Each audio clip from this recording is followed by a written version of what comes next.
Motherhood is a sacred role in Islam, honored and revered. In Islam, mothers are considered to be the epitome of love, compassion, and selflessness.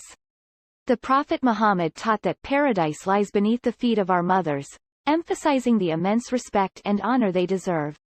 Mothers are at the forefront of shaping the future of the Ummah, the Muslim community. They are not only responsible for the physical well-being of their children but also their moral and spiritual development.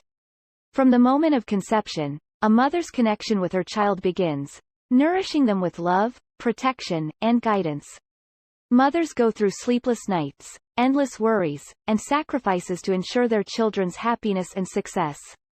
Their unwavering dedication is unparalleled. Islam teaches us to cherish and respect our mothers at all times, expressing gratitude for their sacrifices and guidance. So, let us remember the sacred role of mothers in Islam and cherish them as a blessing from Allah.